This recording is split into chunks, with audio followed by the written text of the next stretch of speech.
Whoopsie. Hey, hello everybody, welcome. Yes, it is Thursday. It is 9 p.m. So it is UK Cowboys time. You right, guys? How are we all doing? Doing good. Good. 1 week closer to draft season. Really get into the thick of it now. The clock is ticking. What are we now? What's the date? 28th. So we're 21 days away. Yes, and the beast is out. So that's something important.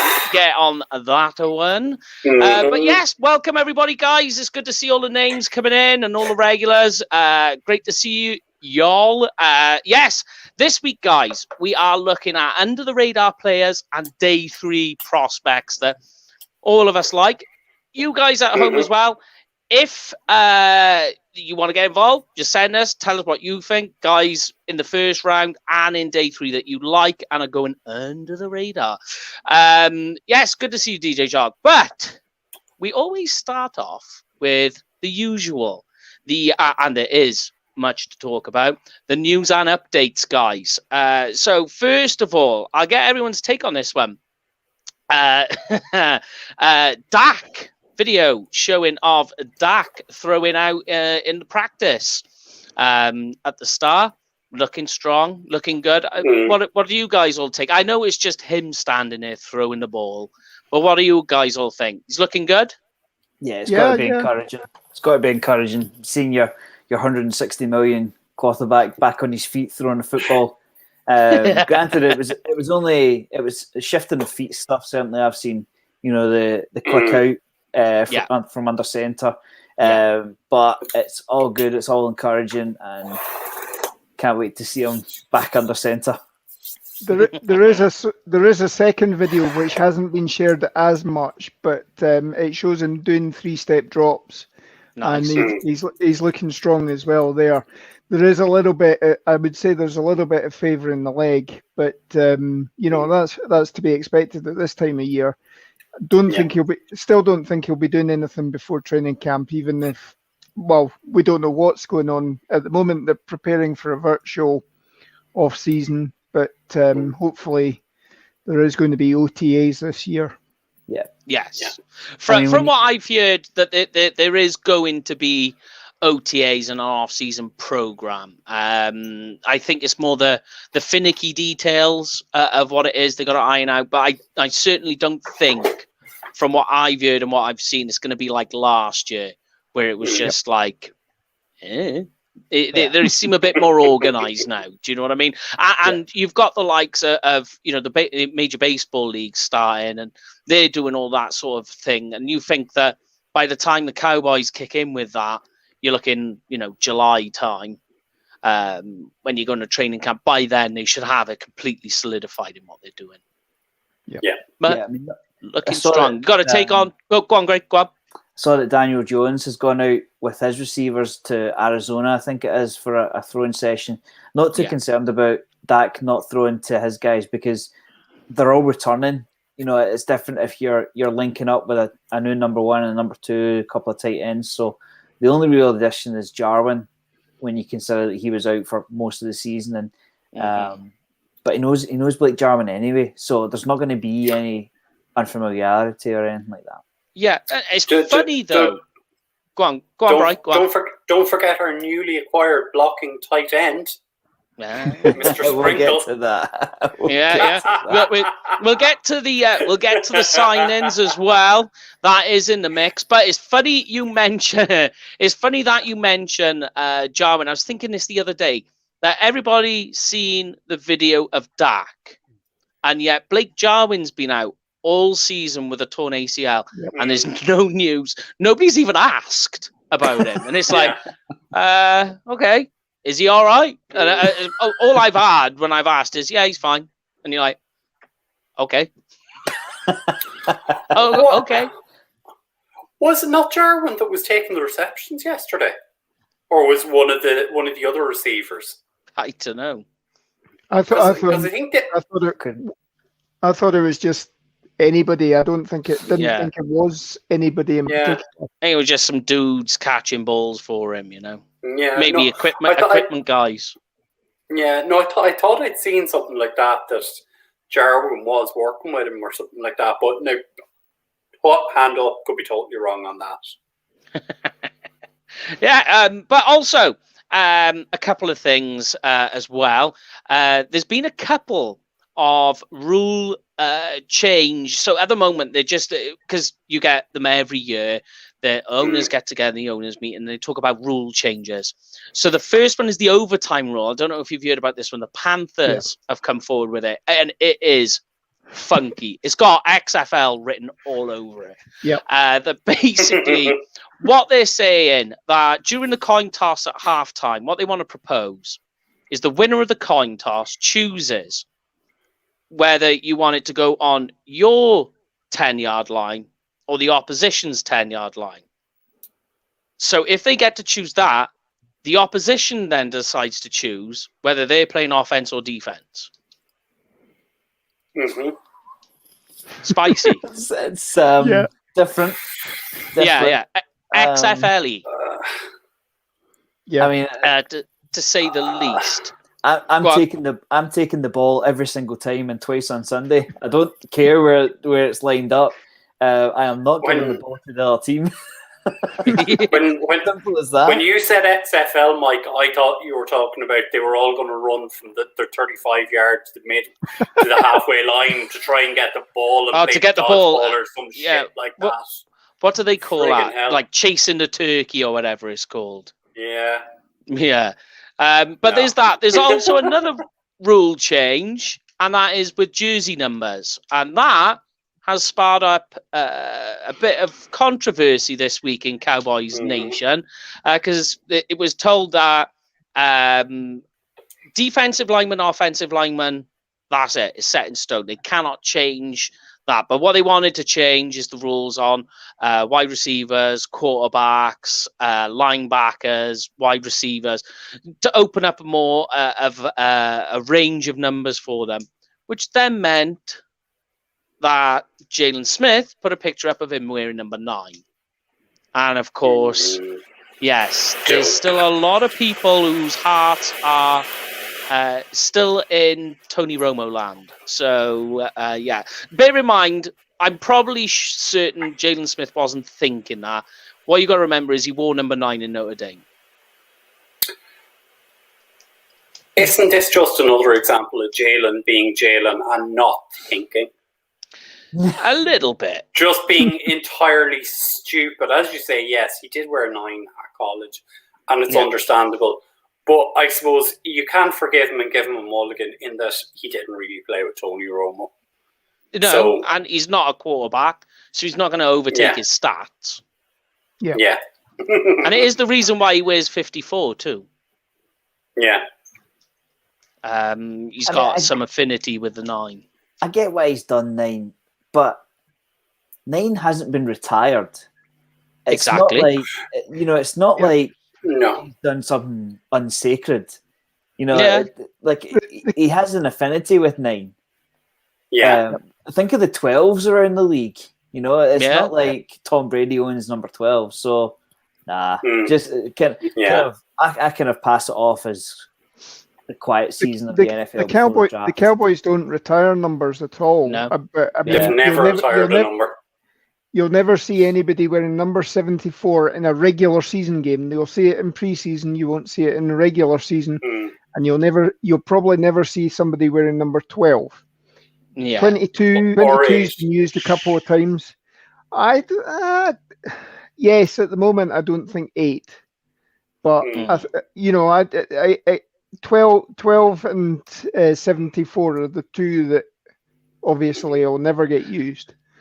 And Lauren, don't forget number 38. That wasn't given out last season.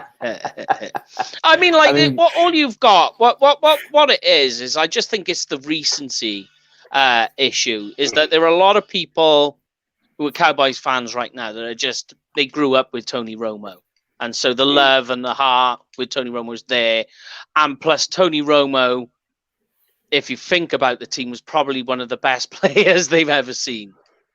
Yeah. So there's all of that going on. Because, bear in mind, there are players wearing. I mean, Jalen Smith is wearing 54, which is which some people may or may not know is synonymous with the Cowboys. So you're arguing about him wearing 9. He's wearing 54.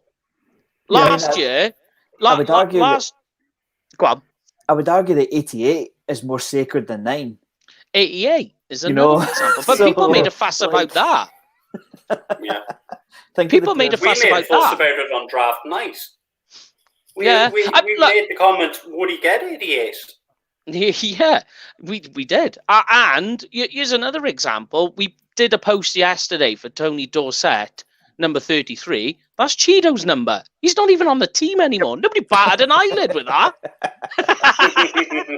Yeah, I think. And then you've got Darren Woodson's number 28, who last year was being used by Darryl Worley.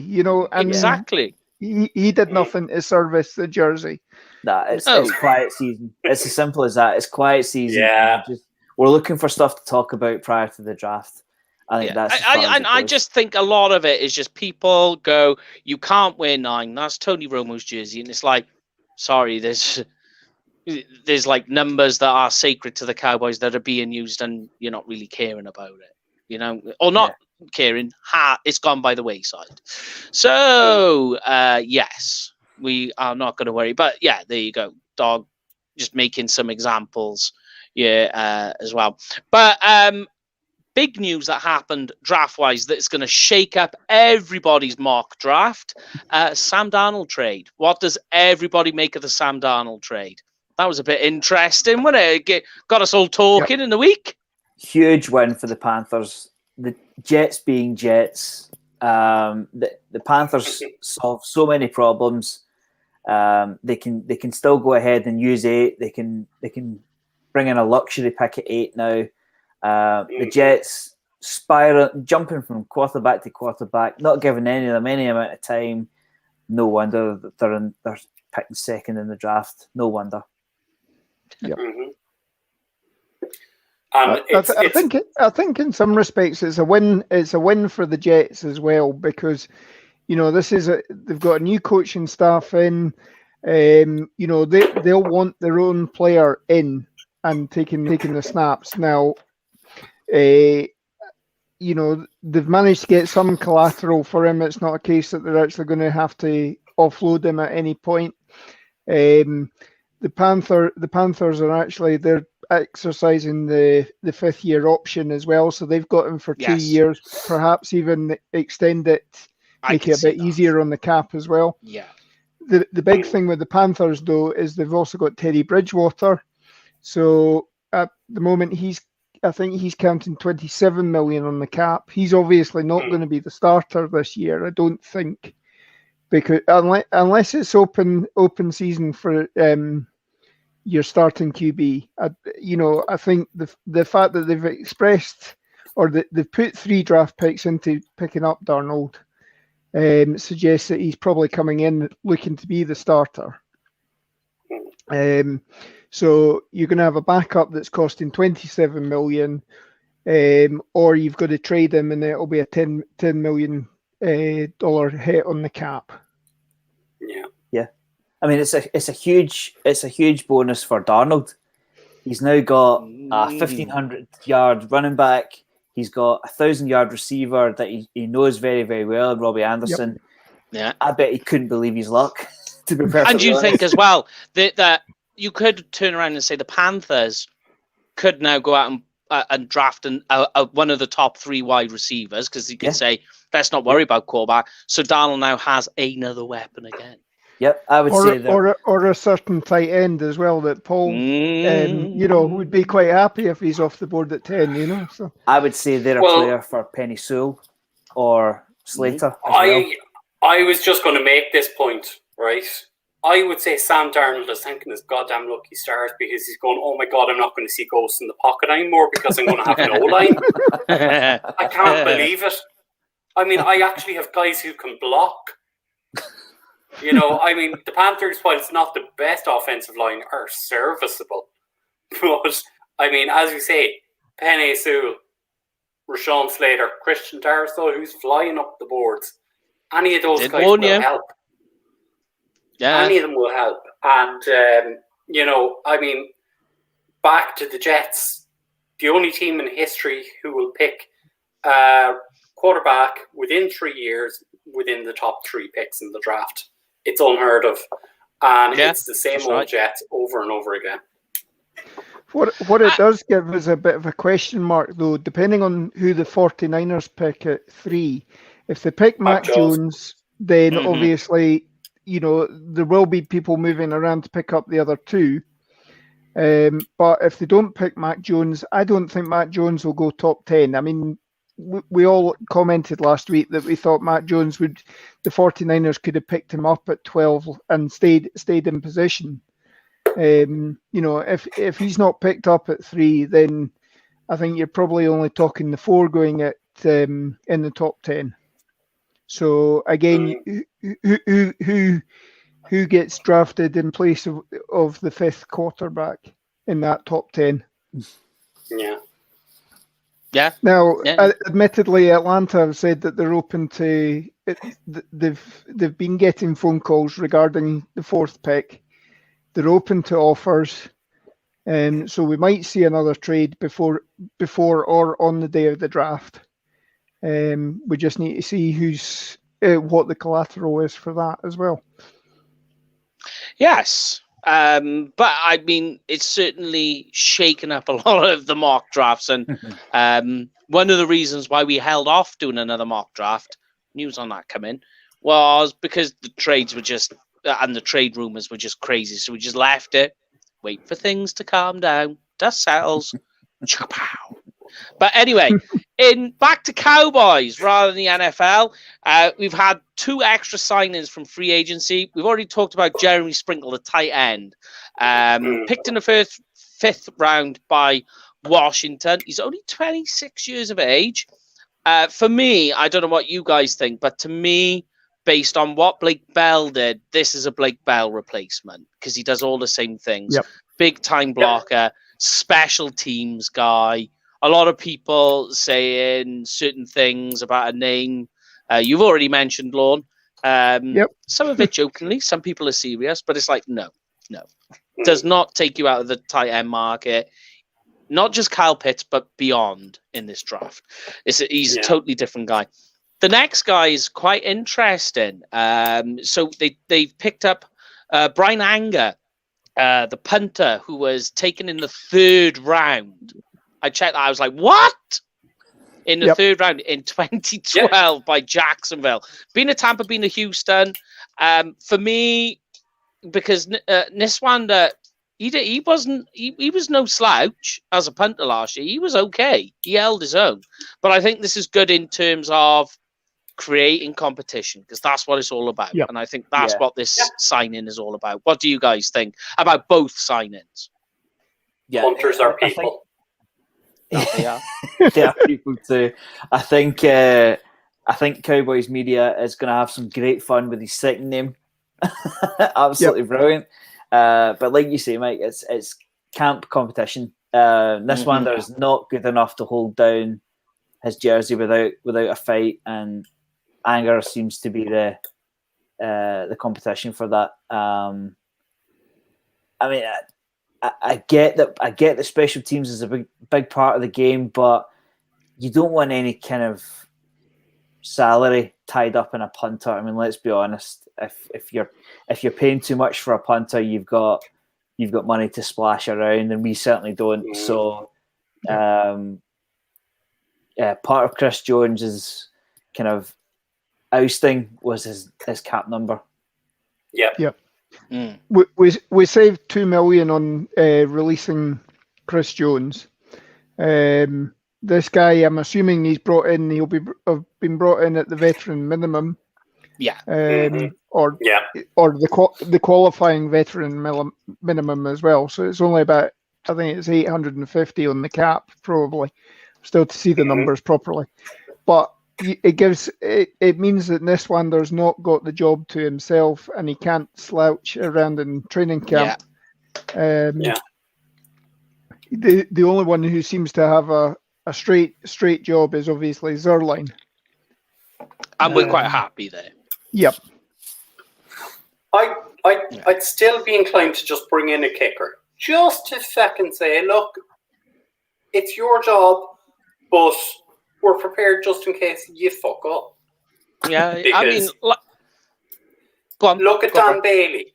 Look at Dan Bailey a couple of years ago. He went off the boil. We brought in Mar, and none of us expected Dan to be cut, and he was cut. Mm-hmm. So don't rule out them bringing in another kicker just for the same reason as we're bringing one in for another punter in for Niswander. You got to say it's not just your job. Yeah. Free agent Dan Bailey, who we could bring in. Yeah, that also. But yeah, it is a point. It is a point. But yeah, that's it this week for the news and updates around the league, guys. As we say, get involved now as we look into it. So I'm going to go and start with you, Bri, because you have been away from the show doing stuff for the draft day show. In the first round, or a guy who you think is first round worthy, who's a guy at the moment that you feel isn't being talked enough? Doesn't necessarily have to be a Cowboys guy, just a guy who's not being talked about. Yeah. I am looking here, and I'm going to give a tip of the hat to your guy, Mike, and I'm going to talk about Jeremiah Owusu-Koramoah. Okay. This year's Isaiah Simmons, our Swiss Army knife, play anywhere type player. Yeah. Teams love flexibility. They love someone who can play more than one position. The Cowboys over the years under Rod Marinelli and his goddamn orphan approach, and last year under Mike Nolan with his I don't know what system I'm playing, and into Dan Quinn's I'm taking a guy who had played as a safety and now I'm going to play him as a will linebacker. JOK makes sense, and it wouldn't be the most unnatural pick to make. Not a 10, nowhere near a 10. Yeah. But I don't think he's getting a lot of love from anybody. I mean, last year I blew up Isaiah Simmons. I think I said he was my second best player in last year's draft. It was Chase Young 1 and I had Simmons 2. Yeah. And the similarities with Koramoah and Simmons are freaky. Yeah, and that's what you're getting as well at the moment. And really how the linebacker position is morphing. And that's, JOK he's that new breed of off-ball linebacker that you're seeing. I absolutely love him. And I think the Cowboys, if they did take him, is, for me, Owusu-Koramoah is a better pick in the first round than taking Patrick Surtain or JC Horn. He upgrades your defense better than a corner. That's my personal take. I would agree, because ultimately you need to build your team from the front. Mm-hmm. The idea of building your team from the back is going to get you in trouble, because for 3 or 4 years we've known we can't stop the run. We don't have linebackers that can stop the run. We don't have defensive tackles who can stop the run. We don't have another edge opposite to Marcus Lawrence who can set the edge. Yeah. And teams are killing us with the run. So a corner how does a corner help you? Yeah. How does a corner help you defend the run? Yeah, absolutely. So that's why JOK is a good player to be looking at. And that's not just for the Cowboys, that's for any team. Just in general. Yeah. What about you, Lon? A guy in the first round? Who's a guy you feel isn't being talked about enough in the first round? He's picked up steam recently, but I mean, Vera Tucker, I think, is actually somebody as well. I mean, he's got the scope to be playing guard and kicking out to tackle for some teams. He's got that position flex, which is something, and I'm pretty sure, I think he also had experience, at least in high school, of playing center as well. So he's played every position on the O-line. I think I've heard that, Yeah. So, I mean, that's something that is invaluable, even if he's rusty to begin with. If something happens during the season, like we had last year, where, we ended up playing guys that Christ, I was about to hop on a plane and get back, come out of retirement for 15 years or so. I think, somebody like that, he's certainly got a lot of position flex, and that will make him valuable. So he's certainly somebody to think about. And again, as Dog says there, I quite like Greg Newsom seems to be picking up steam. He seems to be. He is a little, yeah. Now that Farley's dropped, probably along. Some people have actually said that they prefer him to Surtain. Horn is probably their number one, and then it's a sort of even Surtain or Newsom is a sort of a tie now. So he's picking up steam. Yeah. What about you, Gray? Anybody who you think in the first round just is going slightly under the radar? I know it's the first round, so it's kind of hard, but just a guy you feel, and then I'll give you my guy. For me, you could look at somebody like a Tevin Jenkins, simply because he plays tackle. Yeah, like we saw, and it's a dilution of tackles. Exactly, we saw last year. I think January, February last year, we didn't know if there was going to be any tackles in the top 10, and they just seemed to because of their position, they just seem to rise up the board. People seem to put, they seem to give them certain leeway because they play tackle. For me, he's sitting just outside the top, the first round at the minute. I think if you see a run on tackles in the teens, there's every chance he could creep into the late 20s, Tevin Jenkins. He's played right tackle from what I know. I think he's got some balance issues, but the size is there to work with. You can coach balance, you can't coach size. So there's every chance that Jenkins will end up in the first round. Yeah. I like that. My guy, and I keep talking about him, mine. So, but I honestly think this guy is going to have an absolute stormer. For me, is Azeez Ojulari. Mainly, he looked good anyway in general in Georgia, but after he had that pro day with just the numbers and a guy that size, with all the other things, but the huge wingspan and the huge arm length, and moving that speed too is just absolutely ripping off the edge. And not just the Cowboys, because I actually think people aren't talking about the Cowboys taking a pass rusher enough. And in a 4-3 defense, rotation of defensive line and pass rushers is one of the main things. Yeah, and it's a huge part of it. Go on, Brian. Can I actually talk about this, because this was something we talked about in the group ourselves, and we did get quite heated on this topic. So was it Daniel Jeremiah did his draft a couple of days ago and gave us Quiddy Pay? Mm-hmm. Yep. My God, what a dum-dum. I mean, if we are seriously considering taking another goddamn Michigan defensive end who cannot sack the quarterback, who does not have stats, and it's been proven if you can't sack the quarterback in college, you can't do it in NFL, what are we actually smoking? I think this is actually just a case of let's throw a curveball in here, let's get Cowboys talking, let's, everyone knows the Cowboys are taking Corner or Kyle Pitts, and it's just a case of how can I get Cowboys people engaged? I'll give them Quiddy Pay. Yeah, I'm glad you said that, Brian, because that's exactly what it is.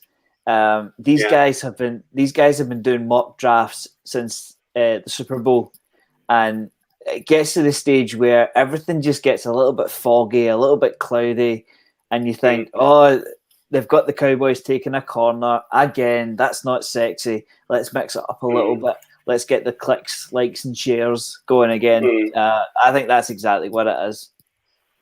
Yeah, I didn't see enough of Quiddy Pay this year in any of the Michigan games that I saw. Yeah. Like you, Michigan defensive end, I think we've all been badly burned by tackle. Couple of years' time, I'll probably be championing a Michigan edge rusher called David Ojabo, who's got Scottish ties. So that'll be somebody I'll be jumping up and down for. Assuming he picks up obviously he's a bit behind on the depth chart at the moment, but he's a guy that went across on one of these end of high school trips to play basketball, and he'd actually got a scholarship offers for playing basketball and decided to play American football for a year in high school and absolutely loved it, and had some of the Big Five teams trying to recruit him. Obviously, and then he chose to go to the Blue.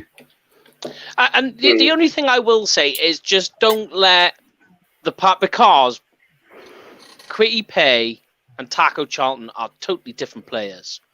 And bear in mind, Quitty Pay's being talked about in the early stage of the first round, and Taco was really a back end. He was one of those 1/2 type guys. 1-2 or 2.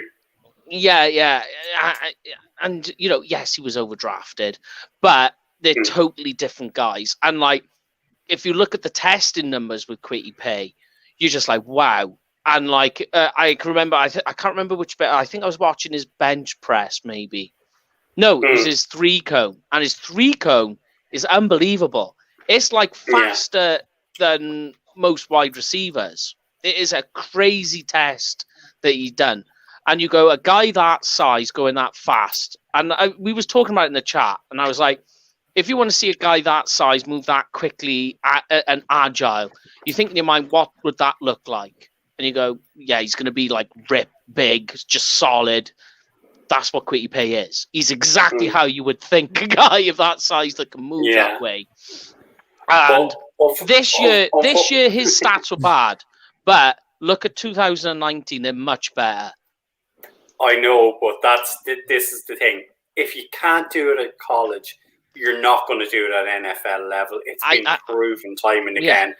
So I am not on board with that. I would do a mic drop, and I would have to leave the studio if that happened on draft day. Yeah, I do agree with you, and that's why we said when we were talking in the chat off air, and that was what I was saying, the same as you. That that Pay's stats are bad, but everything else is there with him. He's got a lot of things that you tick boxes, but more than anything, what we were just talking about is you need something that's going to help the run defense. That is exactly what Quitty Pay is. And that's why Daniel Jeremiah, when he did the mock draft, did that, is because Quitty Pay doesn't immediately fix, but immediately helps in the biggest problem of the Cowboys defense, which was rush defense. Yep.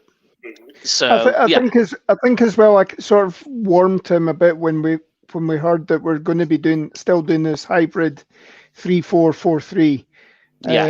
He's a guy that can play with his hand on the ground if he needs to, but he's probably a bit more used to being a 2-point edge linebacker more than anything else. So he has that ability, and that's probably something that would be useful for us, because quite frankly, I'd like to see DeMarcus Lawrence stay with in a 3-point stance. I don't want to see him up in a 2-point doing this bicycle kick and everything like that. So definitely. I know where you're going with that one, because one of the biggest things with DeMarcus Lawrence is setting the edge. He can set the edge, and even if it's in terms of on the point of attack, you don't see many runs being effective in that going towards him.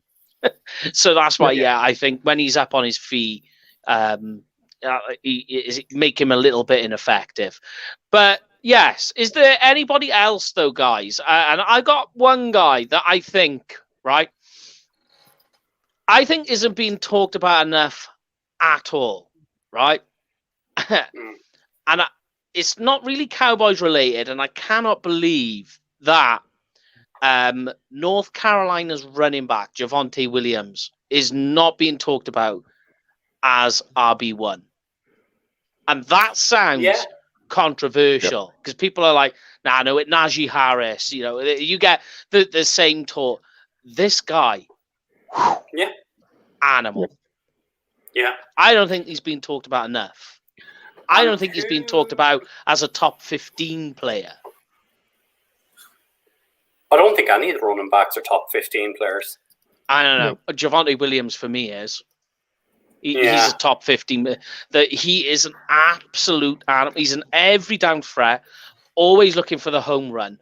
You can talk about him in pass protection, but he's not bad at pass protection. Just there are lapses at times where he gets strong-armed. Yeah. I think it's crazy. Anyone for you, though, guys? I'm going to look at a bit more specialised position. I'm going to look at the two centres, and Creed Humphrey and Landon Dickerson. Neither of those guys are really been talked about. Yes. Now, centre Love is an Creed unsexy Humphrey. position. Nobody likes talking about it. But when you have a good centre, everything works. Your line works because no one is worrying about that guy doing their job. And look at one of the problems the Cowboys had with Tyler Biadasz in shotgun snaps. Yeah. Yeah, we discussed this a bit last week. Obviously, I'd sort of raised Landon Dickerson's name. He's as I said, he played for Florida State and then transferred for his final year as a graduate to play at Alabama. At Florida State, he was exclusively a guard, so he's a 4-year guard and he's a 1-year center. That's right. You know, and we all saw that. You know, obviously went down after tearing his ACL mid-season, but you all saw in that national championship game, the final snap, he was allowed to go back on the field and take that final snap. Now that obviously shows that. He had not only the coaching staff, he had the whole team. It was a victory formation snap and everything like that, but he had the whole team pulling for him to do that. You know, it's not in the Alabama coaching staff's usual arsenal to do something like that. So the guy must really have made an impact in his 1 year there at Alabama. And I think, you know, so that suggests he's got the leadership skills. If he can come back from this ACL injury and, you know, thankfully no longer has any future injuries, then yes, I think he's going to be a star for the league. Yeah, 100%. I'm not disagreeing with any of that. But what about you, Gray? Anyone else just further on down, like a day 2 guy that's just you feel not being talked about enough? Another one that comes to mind is Rashad Bateman. Size, weight, mentioned in the chat actually. Yep, somebody mentioned. He ticks all the boxes, but he's just not being mentioned in the kind of pack of 4. If you know what I mean, like amongst the Waddles and the Chase and the Smith and so on. Look for him to sneak into the top of the... I would place him top second. Maybe he sneaks into the late 30, 31, 32. But it depends who's picking there. And I don't see the Chiefs having... Chiefs or the Buccaneers having a huge need at wide receiver. So I think that's what pushes him into the second round. Still has some things to develop on, but if you were to build a wide receiver in a factory, it would look like Rashad Bateman. Yeah. One of the outside as well. One of the comments, Rich talks about Jabril Cox. For me, I'm not a fan of him. I don't know what you guys think. I'm just not a fan. He's a round 2 guy. Yeah. If you'd asked me a couple of days ago, the guy that I thought wasn't getting a lot of love, and then I've seen it's been splashed all over Twitter today and various people talking about him, is a guy called Jamin Davis from Kentucky. Had a hell of a pro day. Yeah, and he's gone from the reports are that he was told he probably wouldn't get drafted, maybe even would get drafted in the 4th or 5th round. He's now being talked about as a first rounder, as on the back of his pro day. Now, it was a hell of a pro day, mind. Yeah, that's quite some rise up the draft charts. He does have the tape to prove it as well. So, all these pro days, yes, the numbers are skewed and everything like that, but all it should do is actually get the guys going, well, he's got good traits. Let's go back and look at the tape and trust the tape, not trust the numbers. Trust the pro day numbers. Yeah. I mean, they work some crazy. Now, I took a screenshot because this was a week ago, and I screenshotted it. And he had a 4.37.40. This is a guy, mind, at 6'3", 234 pounds. He ran a 4.37, had a 42-inch vert and an 11 broad jump. And you just look at that and go, I mean, like, what the hell? Everything is just through the charts. And, and he did play okay. Yeah, he's Kentucky, so you can say a lot about, the conference that they play in is very high spec as well. A lot of big players that he's got to play against. But to go from a pro day to be in the first round, I know the numbers are big. But, I struggle with you to just, go, and that's why we're going to go and take him in the first round. Like you say, watch the tape, let the eyes do the work. But let's get into then, guys, people outside of the top 100. I'll ask you this question, and everybody at home as well. There is no right or wrong answer, all right? It just depends on which side of the fence you guys all sit on, right? Now, some people, we know Paul is very much in this field, that say, the draft is a lottery. I want as many tickets as I can. Cowboys have a lot of picks outside the top 100. The other thing that people say is, I want quality over quantity. So when you look, just for argument's sake, if you just look at the Cowboys roster, so Amari Cooper was taken in the first round.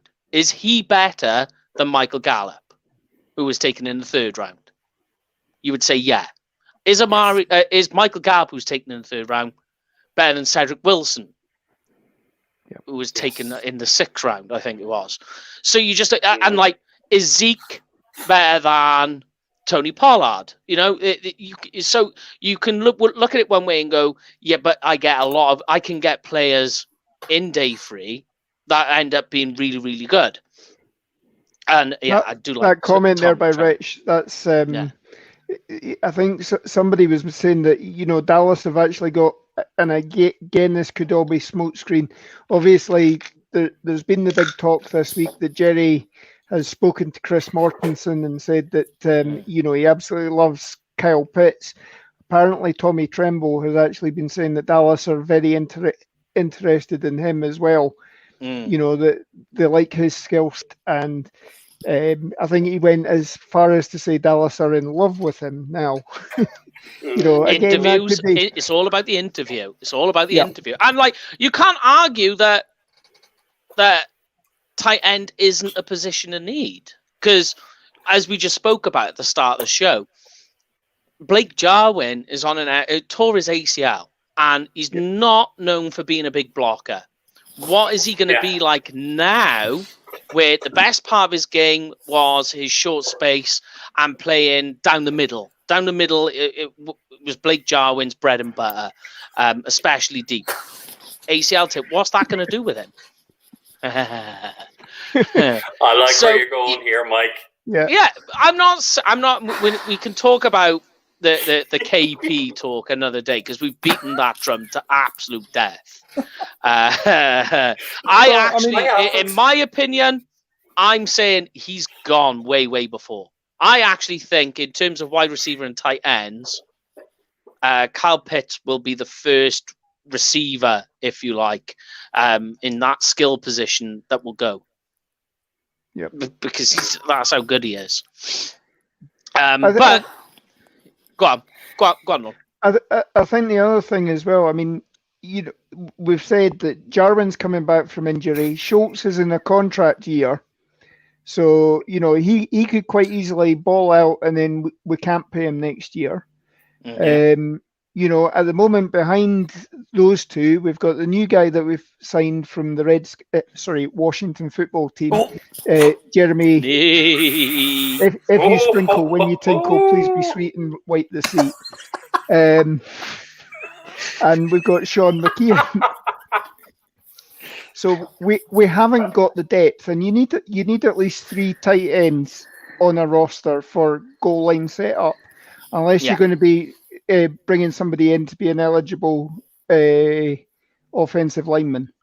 Well, here's something I was actually looking at, and it's actually something that's been a bit sneaky, and we didn't see it last year for obvious reasons with injuries.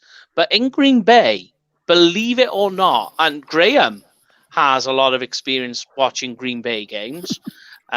He is our Cowboys staff media guy who slips under the radar into Green Bay, and he's our Navy SEAL over there. He's like a grain of salt in the ocean over there. But Mike McCarthy loved his offense. We know that the Green Bay defense while he was there wasn't great, but one of the big things that he did was play 12-man formation an awful lot, like one of the highest in the leagues. Yep. And when you look at it, and I think this goes in hand with the Jeremy Sprinkle signing as well, is that it's Mike McCarthy trying to get more tight ends, because he's going to be using them an awful lot. You need to play 12-man that much, you need a big tight end rotation as well. So I still think that in day 3, tight end is still an option. Although for me, the only 2 tight ends I'm interested in is the first one, but the other guy is obviously Pat Frymouth. I think that guy. You read the draft report and you look at his pros and cons, and you're just like, that I've read that report before, and you go back and it's like, Rob Gronkowski. It's exactly the same, not fast, not agile. Apart from, with Pat Frymouth, he has issues with drops, a lot of drop passes. I think like 10 drop passes or something.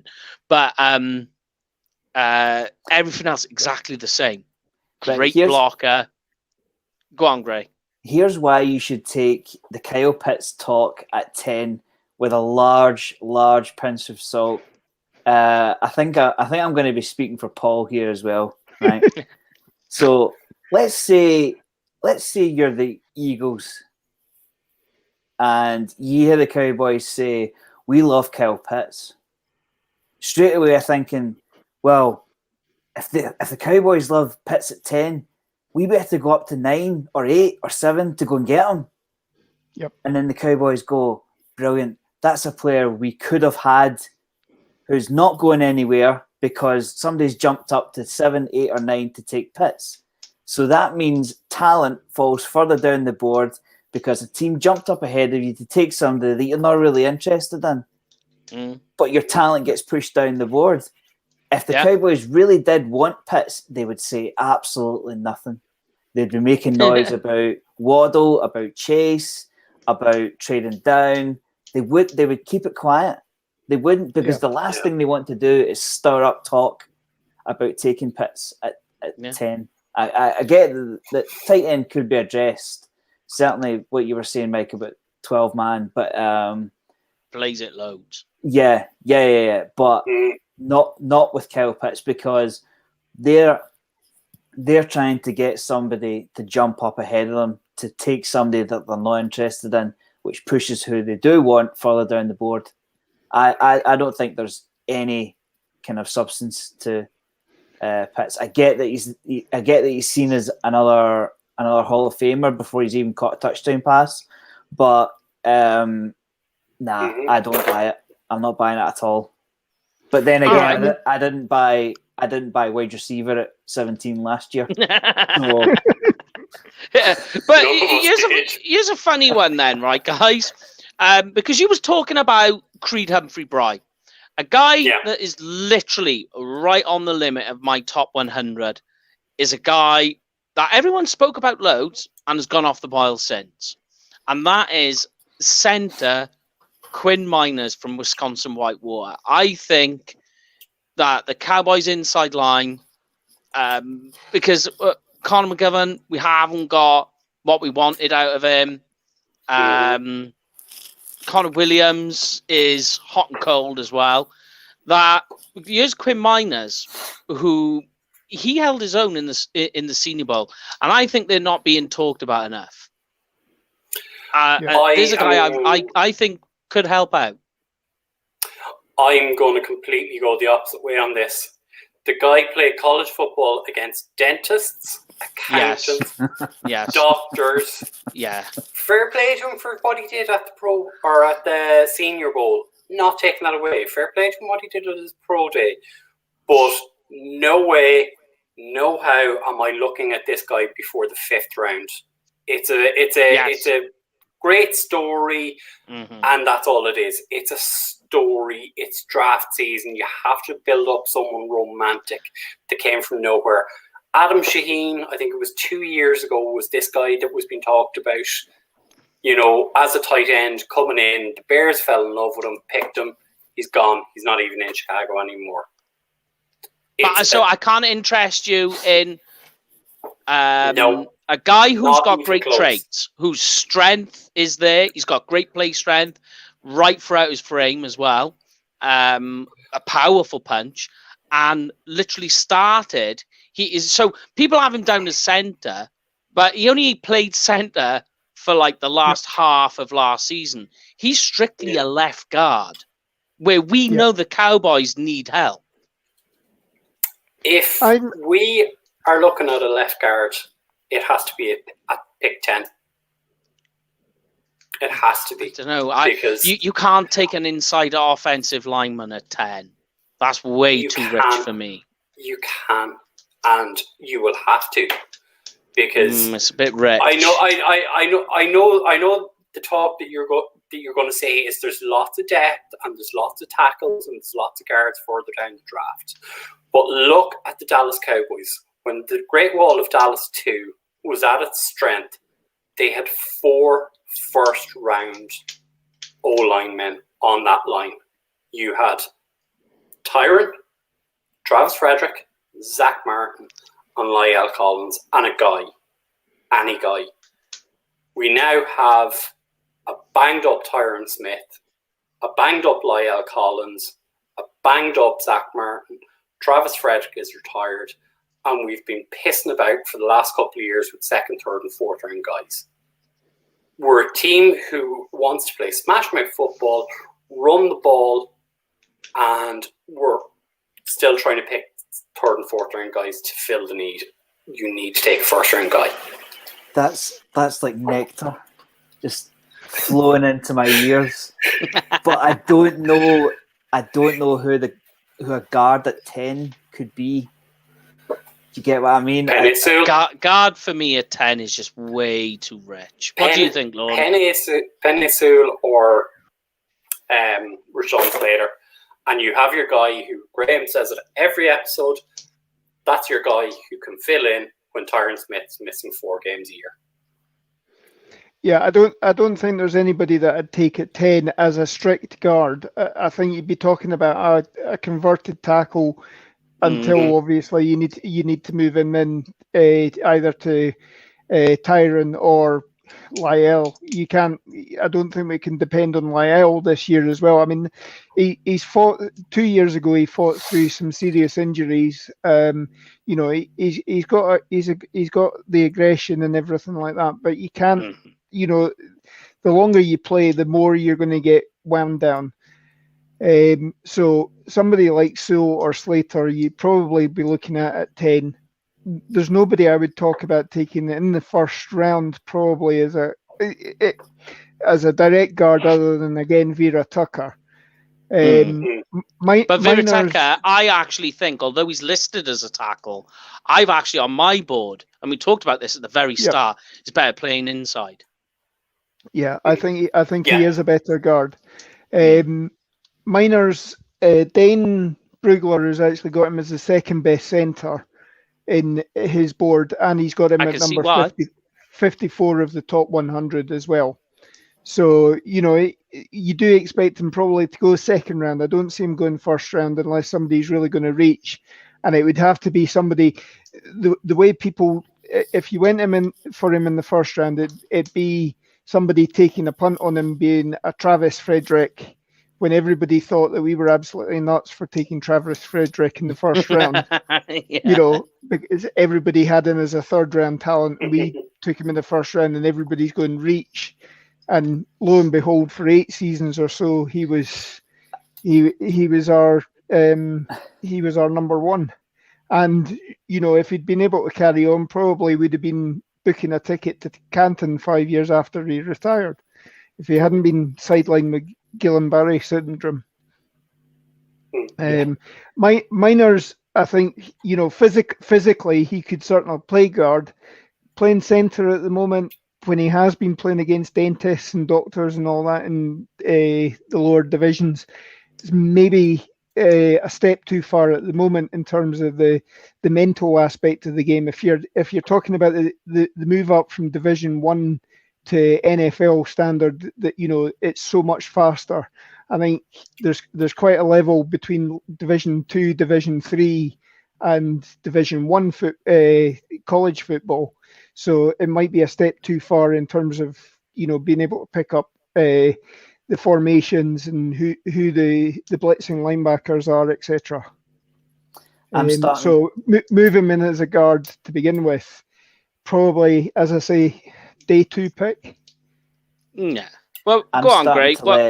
I'm starting to let free agency kind of creep into my mind an awful lot when we talk about 10, because for months now I've wanted either a trade down or a tackle at 10.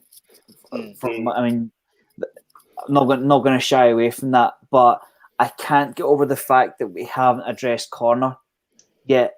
I think it leans towards taking a corner with our first pick. That's why I mentioned Tevin Jenkins at the top of the show, because I mean, props to Mike, because he said it all draft season long that tackle is deep.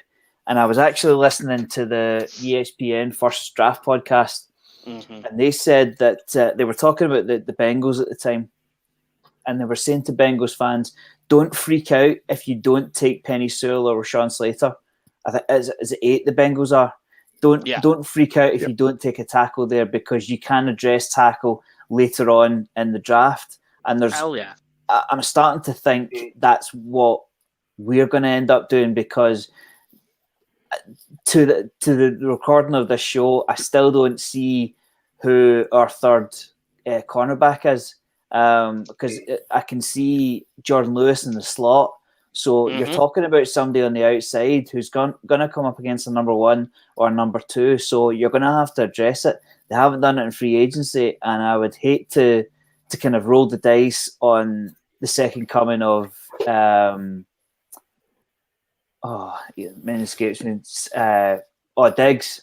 I mean, if we could get if you could guarantee me a Diggs in the second round, I would forget all about it. But we want to watch with Diggs.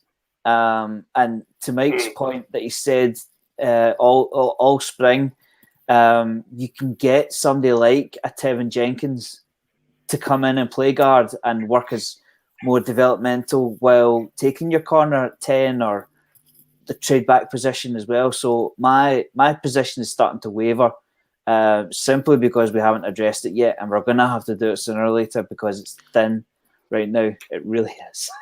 Okay, well, here's one for Brian and Lorne.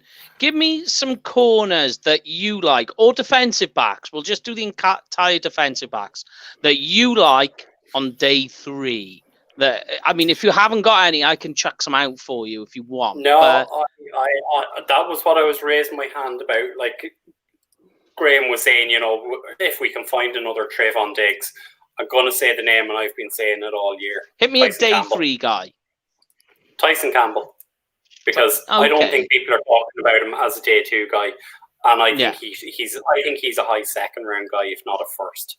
I think he's I've better got him than outside of my top 100. Yeah. I've got Tyson Campbell down as like that day 4, day 5 guy, right on the limit.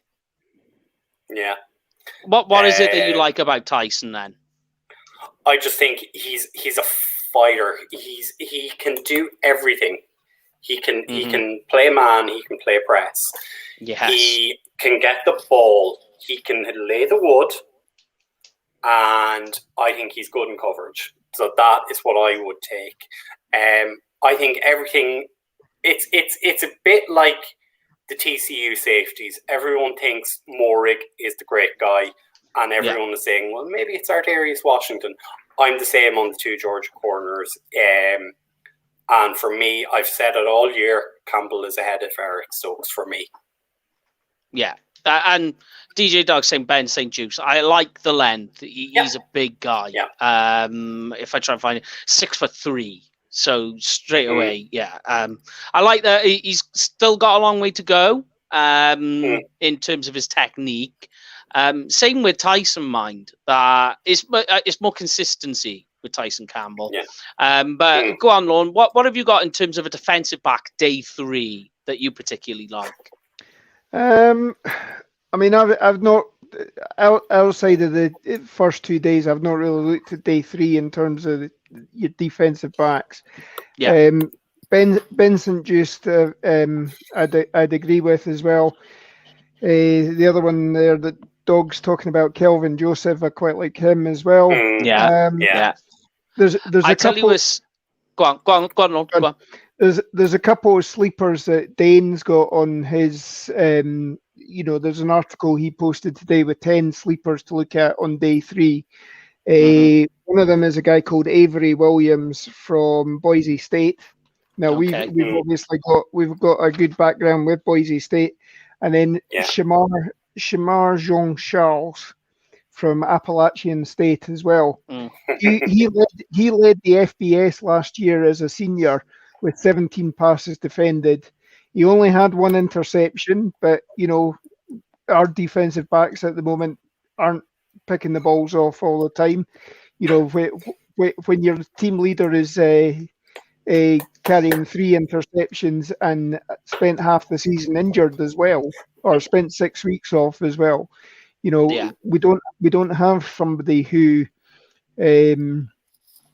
or I think our defensive backs seem to be taught to if you're going to let the catch, make sure you get the tackle in. Don't gamble and go for the ball. We haven't really had a gambling secondary since probably Deion Sanders and Kevin Smith back in the 90s. Before that, you're probably talking Thurman Steves in the early 80s with Everson Walls and Michael Downs and what have you. So our defense is always known to be a sort of bend and don't break. So let them march down the field, let them make the mistakes. We haven't been a ball hawking secondary. Hopefully that changes this year, but who knows? Yeah. I mean, another 2 guys that aren't being talked about in day 3 that I think would fit the Cowboys scheme. You've got Trey Brown, and I know the issues with Trey Brown is he's quite short. He's quite on the small side. But his technique isn't bad. Athletic, aggressive, kind of has in some ways the JC Hall mentality of just like, doesn't care, not care, but short memory, where he's just like, yep, that's it. I'm going back out. I'm going to kick ass. He's got that. The other guy, Sean Wade, from Ohio State, a little bit raw, but everything the Cowboys look for in a corner. And that guy is a guy you can get like day 6. Day 6? We got a week-long draft in round 6. I think is where he could be going. And another guy is Hamilcar Rashad as well from Oregon State. Another guy being And talked about a little bit too. The What do you two guys- Oregon corners as well are worth mentioning. You've Demondre Lenore and Thomas Graham. I'm not a fan of Lenore. I don't know. Maybe I need to watch a bit more of him because people do say that. That a lot of people are saying that they like him. Anybody in terms of defensive tackle, you guys like day 3? I've got a couple of guys. If you want me to run through some, or has anyone got one they want to hit out with? Caden Stearns. Well, I'm not surprised. Well, I'll go Bobby Brown then. Of course. But to be honest, if we go Bobby Brown, in terms of Texas A&M players, he's probably the only guy I would take. I know you're going to say Callum Mond, but I've got my thoughts and feelings on Callum Mond. But Bobby Brown, I think he could be a little bit of a sleeper, personally. I'm just trying to find my report on him. I usually have all the Aggies players highlighted. Here's one for Why you. have I not got him? There we go. Bobby Brown. So, this guy's huge. He's not huge, but he's just built huge. As in the 90s singer. Does he hit like Bobby Brown from the 90s? But going back to what we said at the start of the show about rush defense being an issue, Bobby Brown, he can play the 1 technique and the 3, but his anchor, because he's built so well, the anchor you can provide in the middle of a defensive line to help bolster a rush defense. The only issue you got is he's got nothing in terms of like a motor, so you're not going to get any pass rush off him. But to play the 1 technique, this guy, I quite like. And not just because he's an Aggie. I quite like Bobby Brown. But who have you got, guys, in terms of defensive tackle you would take day 3? What about a Tyler Shelvin from LSU? 350 He's a sneaky one. pounds. Yeah. He's a sneaky one. I talk about the first guy off the bus. That could be 350 pounds, 6'2", and he plays football for Louisiana. So he must know. I mean, obviously he's further down because he's got he's a project. He's not going to be. He has had kind of day 2 kind of chat. But I think he's a day 3 guy. But certainly the measurables are there to work with. Yeah, I mean, he is huge. Like Rich says, he's a. I mean, if it's going to be first guy off the bus, let it be him.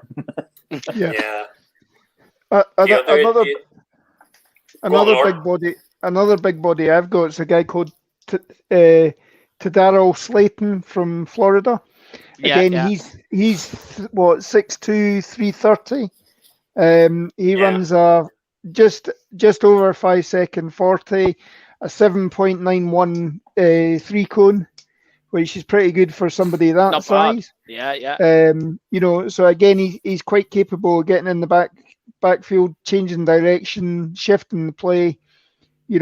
And a 1 technique, all he needs to do is actually take on the double team, push them back, and let the 3 technique go in and wrap up all the spoils.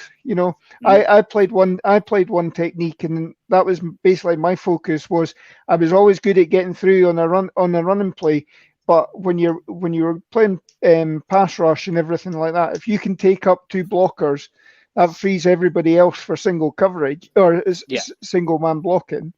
And the 1 technique is probably the most unselfish position in defense, I think. Big time. Yeah. Even statistically, it is. But all right, what about pass rushers, guys? Because pass rushers I think for me, day 3, day 4 is the sweet spot for pass rushers. Anyone you got in day 3? If you want, I can hit my guy straight away if you want, while you guys have a think. My guy who I like in day 3, Cam Sample from Tulane. There's a guy straight away who can give you snaps all round. You can rotate him with Randy Gregory. He's a little bit on the heavy side, is the bit that I'm concerned about, especially with his size, height, weight, and speed is an issue. But yes, I like Togiai as well. Yeah, that was the name I was going to say for defensive tackle. Go on and hit me with it. What do you like about defensive tackle in day 3 with him then, Bri? He's a big body, but he's also an athletic body. He's not. Mm-hmm.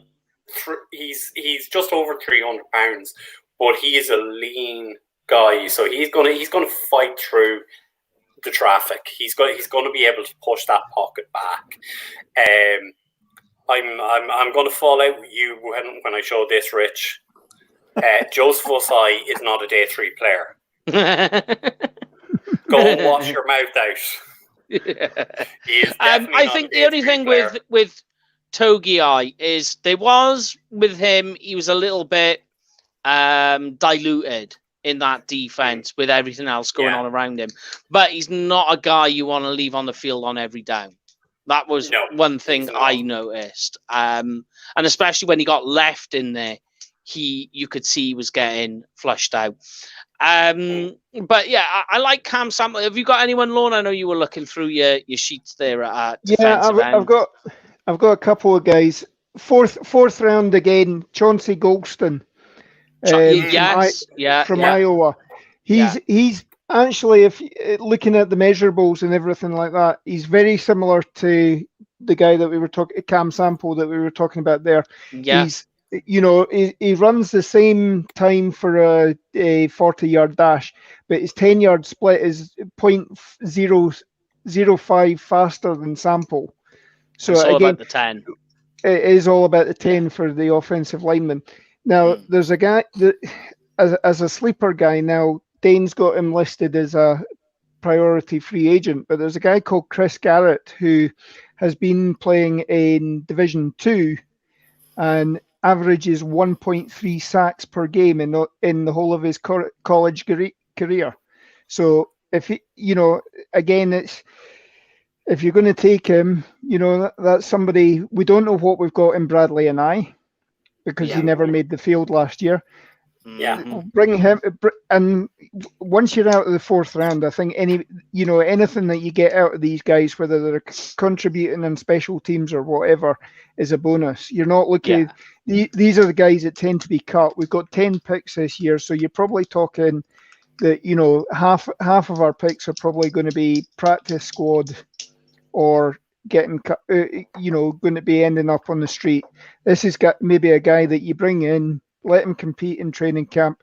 We've hit on diamonds in the rough before, so this is maybe somebody to think about. Yeah, two guys I'd mention as edge guys. Jonathan Cooper, Ohio State, another big guy. Another one, and Joshua Kindo from Florida State. Oh right, okay, not one I looked at. Yeah. I don't think I watched him. I like Ogundeji as well from Notre Dame. There's a sneaky one that is practically ideal in his measurements too. But those 3 guys right in the stack. What about Chris Rumph from Duke? Chris Rumph, yes. Ascending. He has been, 2018, 3 sacks. 2019, 6.5. 2020, 8. So it's projecting. It's projecting upward. I mean, like with day 3 guys, you're bringing in projects. You're bringing in situational guys, but the stats are there for getting to the quarterback, which is what we're talking about. And with Chris Rumph, it's easy as well. Chris Rumph just needs to add weight. He's really light. He's like 220 pounds, and for a defensive end, that is like insanely light. So you think just stick up a bit more weight onto him, try and see if you can maintain the athleticism and the bend he has, and you could have something there. So the traits are there. It's more of a weight issue with Chris Rumph. But here's one for you, looking the other way, because this is always a place to look at it. Are you guys happy with what we have behind Dak on quarterback?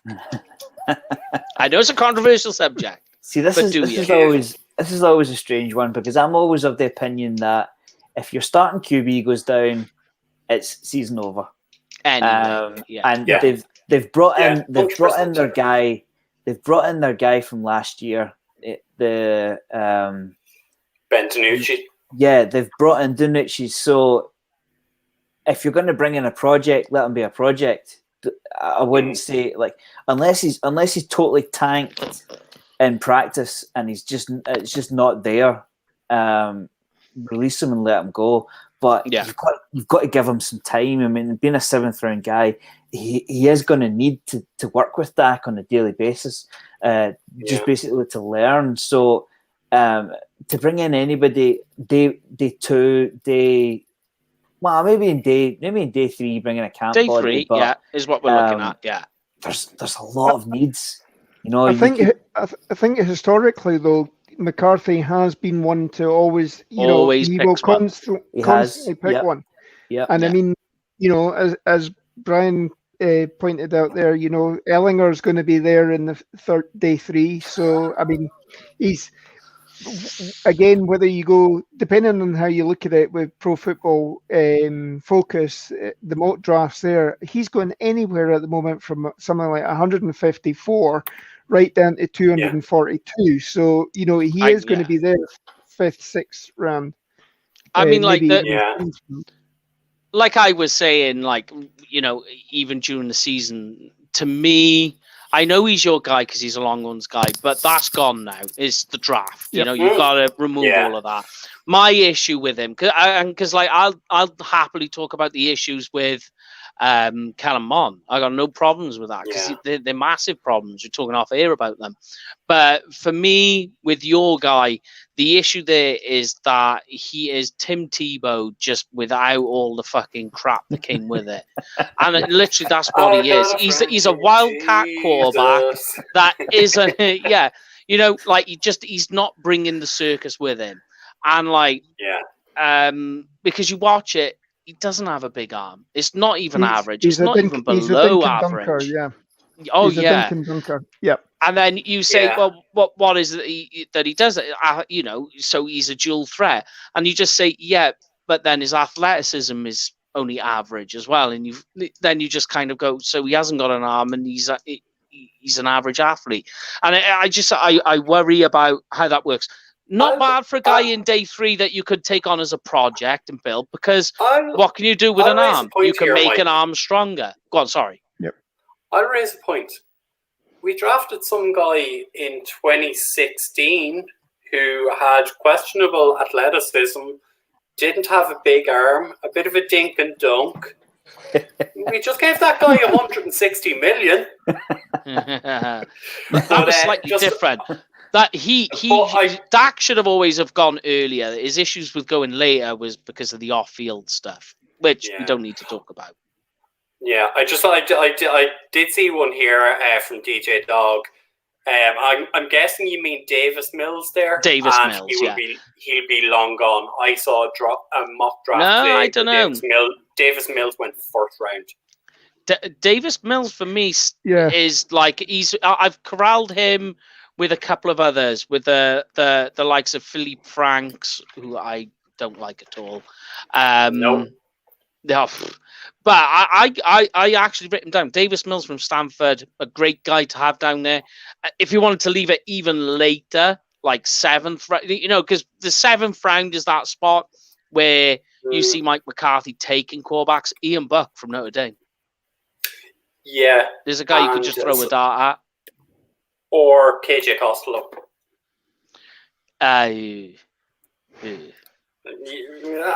Look, which of us last year at this stage in the draft talked about Ben DiNucci? None of us. So we have no idea. But we know what we have with Costa, because he ran out of Stanford because he couldn't get a job, went somewhere else, couldn't get a job. So there we are. He's off my list. He couldn't beat out what was there. So I've already got issues with that. Who is, though, right, your biggest sleeper in terms of wide receiver you could pick up in day 3? I've got my guy. Michael. Wide receiver. Wide receiver. Right. I'll be honest. I've kind of given wide receiver the wide berth, to be quite honest, because like we're stacked. Really, Yeah. Is Mike frozen? Mike's frozen. So go, come on, Graham. Anyone at all, or Lauren? Right. I'm going Jalen Darden from North Texas. Okay, I've heard a lot about Jalen Darden, so take it on there, Lauren. What have you got? Just the measurables for him. Let's see, where are we? He's small. He's 5'07" and a half. Only 174 pound. He runs a 4.44 40. Yeah, so you're looking at him as a slot receiver. Yeah. You're looking at him inside. Obviously, he's got a bit of a homer in Kyle Humans at the moment on the draft show. He's always raving about him. Yeah. He's been posting up some of his game tapes and everything like that. I just like the way he attacks the ball for a small guy. He goes up and makes the catch. And that's what you need when you're somebody who's that small. You've got to go after the ball. You don't just wait for the ball to come to you. Yeah, absolutely. So I don't know who you guys said. Any of you? What guys, wide receiver wise, did you guys say? We only spoke about one, which was Tyler Durden.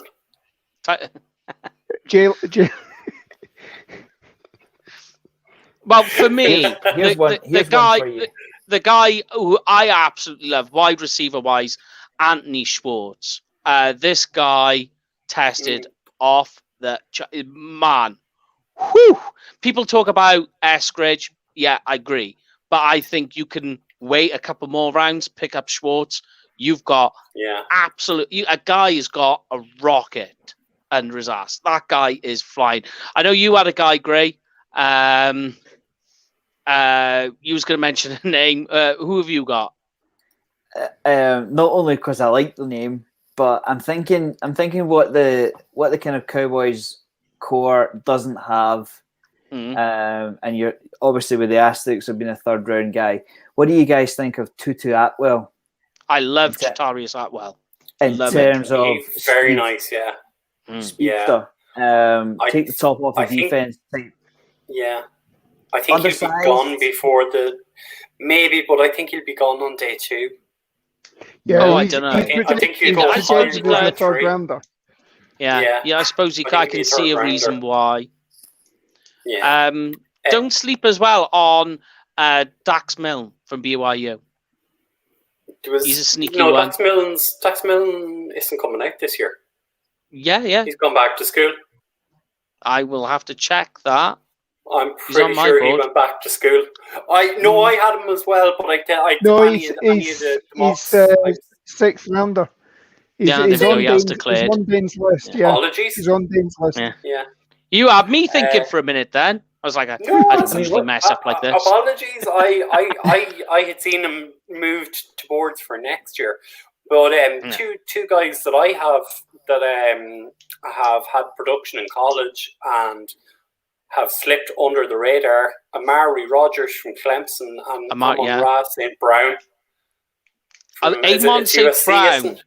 I can't believe that one's it, but Amari Rogers, I would say, is probably one of the best slot wide receivers in this draft. Yeah, we could get the law firm back together, Amari and Amari.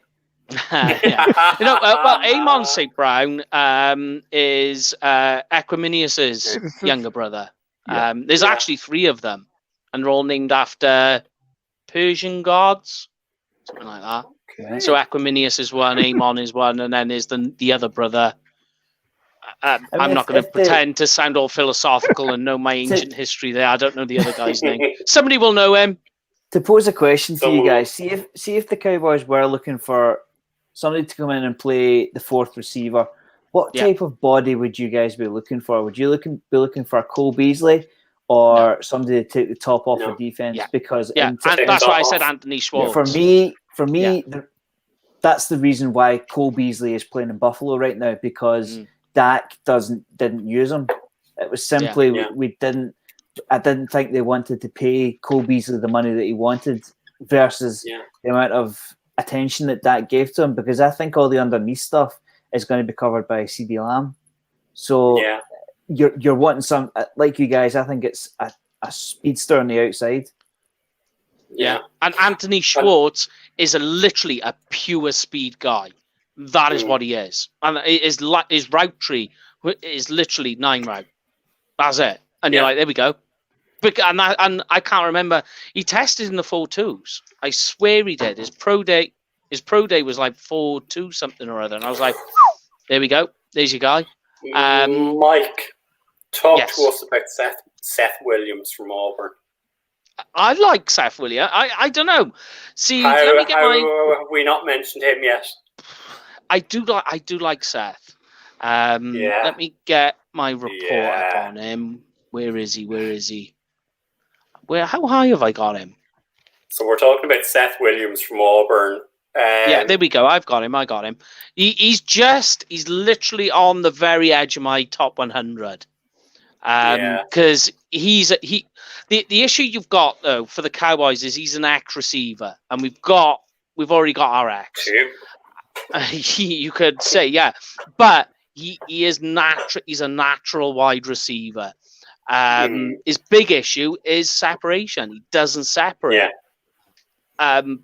But it depends. Jamie's there. His issue, but everything else he does well, and he's typically prototypical. You've just missed that one. You've missed the boat on that one, Jay. So we did actually talk about him. To talk about it again, Jamie. We've agreed and come to a consensus that Sam Ellinger should be the 10th pick of the draft to back up Dak Prescott.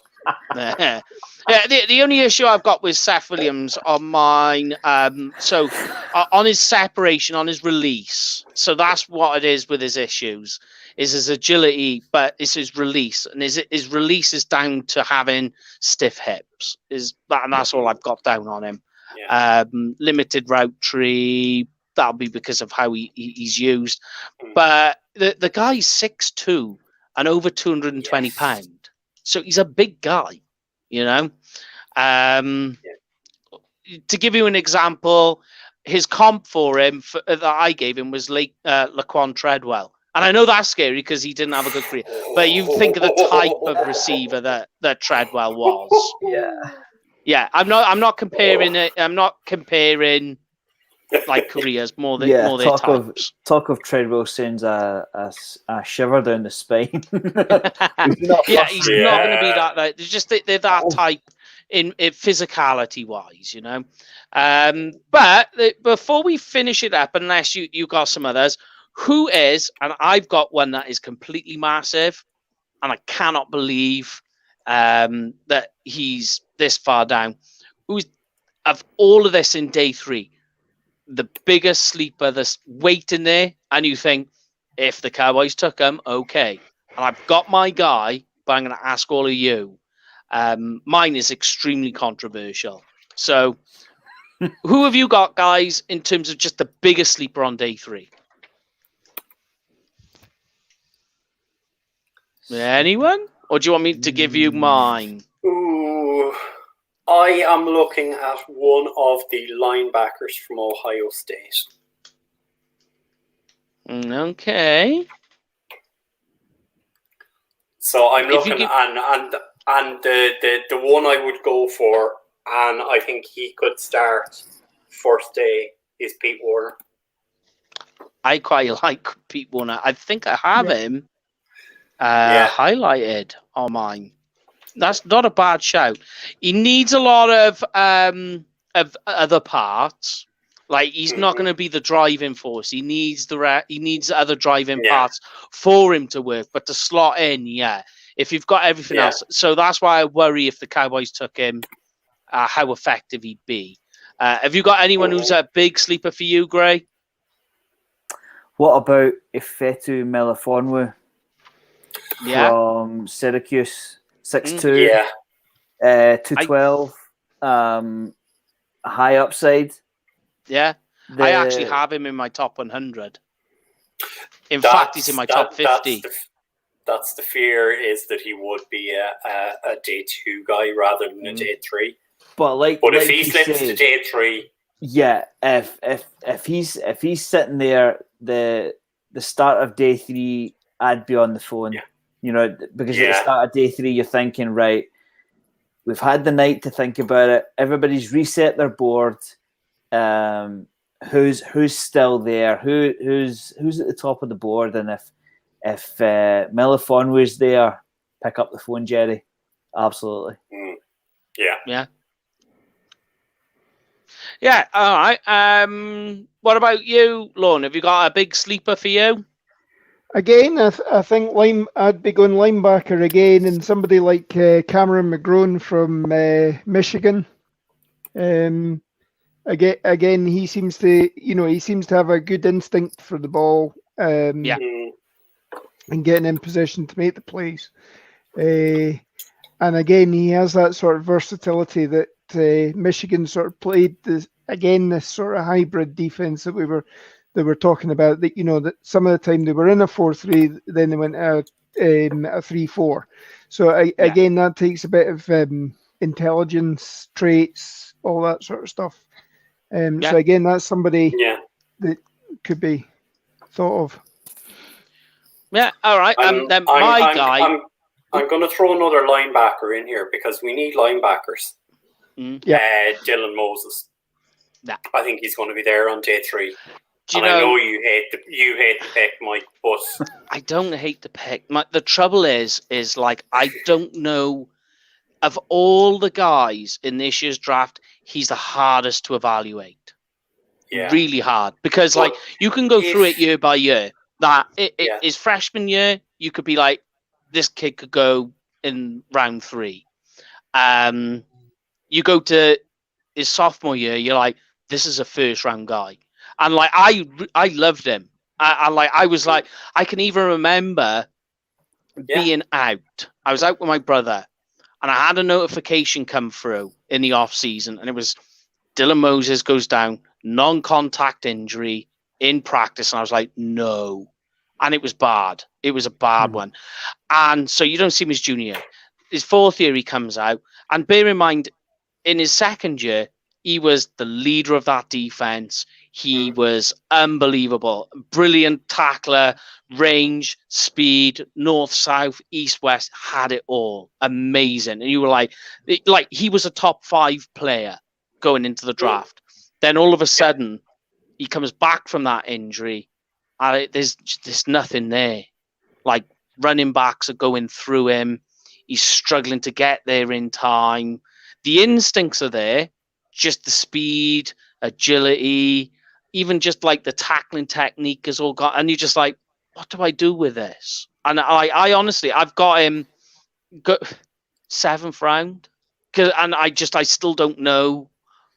Do you make that higher? Is it low? I just don't know what to do with it. And it's sad because I love the guy. And I was excited to see what he was going to do in his junior year. I was like, here we go. And I can remember, I can be going out and seeing it and just being like, oh no. Bad stuff. No, but then my guy, very similar in that respect, but for different reasons, which we won't get on. Yeah. Just that there was off-field stuff between him and his coach, and that's all we need to say.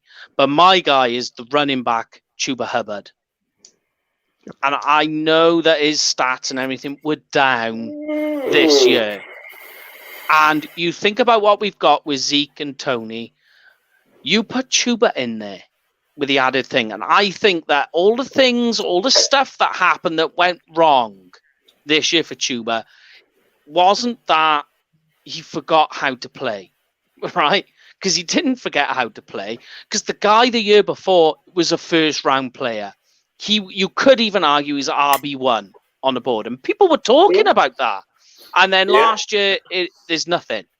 And it's not that he forgot how to play or any of that. I think that because of what happened in the off-season with his coach's comments and all the rest of it, I think that just in his mind just went, I'm not playing for you. But it's too late at that point. Yes, he's messed himself up in a draft, but I think it was more of a psychological thing that happened between him and his coach off field, and that is why he didn't want to play. It was more of that he didn't want to play rather than he could. And I think that whoever gets him is getting the biggest steal of the draft. They're getting a first rounder in day 5. Round 5. So long as you can look past it, because some teams will see that as a red flag. Yeah. Yep. It is the other side of it, yeah. Yeah. Like if he gave up on his college team, and I mean, yes, coaches are part of it, and like myself and Lauren as Longhorns fans, we know players gave up on our coach this year, but you don't give up on your teammates. You don't give up on the guys who you go out onto the field and fight with. You know, and if that's what happened with Hubbard, teams are going to look at that and go, "Can I rely on this guy? No, I can't." It was a very awkward one. Kind of to Jamie's question here, which is who is the guy expected to be drafted but could potentially become an undrafted free agent? There's a guy who could, you know, because ultimately someone will give him a chance. Yep. It doesn't matter if it's undrafted or low round. Someone will give him a chance, but he could go undrafted. It all depends on how he interviews in the next few weeks or so. I see DallasCowboys.com are planning on putting the virtual interviews up again as well on their feed. So I mean, you know, somebody like that who does have the red flag concerning his effort in the year, or you know, his want to play for a team and stuff like that. Obviously, he needs to pick up the pace when he's having these interviews and try and rest anybody's worries about him. Yeah. But yes, there we go then. That is day 3. Now, next week, we've got RJ Chai from Blogging the Boys joining us. So that will be interesting. And to just spice things up before we get fully ramped up for draft day, it's going to be the UK Cowboys mock draft round 2. So we've got that with RJ. Should be interesting. Pay a few of the bills, and then we'll get everybody to move on. First of all, Cowboys Experience. If you're going to a game this year, make sure you book it through Cowboys Experience. They got game day tickets, stadium tours, and tailgate parties. You guys ain't going to want to miss. And all you have to do to get something a little extra special is say the word UK Cowboys and get free Stuff. There we go. Don't be a clown. Use the code. Get free stuff. Yes. And, of course, the big show. And you can see it ticking across the bottom. Draft day, 29th of April. Here in the UK with UK Cowboys. Have you seen us advertising it? Starting at 7:30 in the morning on draft day, which is the Thursday, and going through till the next day. 24-hour show, all in aid for NHS. Make sure you join us. We got giveaways, guests, the whole shebang. In the next couple of weeks, we're getting everything pinned down. The guest list is massive. For 24 hours it needs to be. The giveaways we've got and the competitions we've got and things for everyone to get involved with is just through the roof. It's taken a whole lot of planning. But make sure you join us on that day throughout the day. Should be a lot of fun. But that last 6:30 till 7:30, we're going to need all the help we can get, folks. I know. Do you know what was funny as well? Help we can get.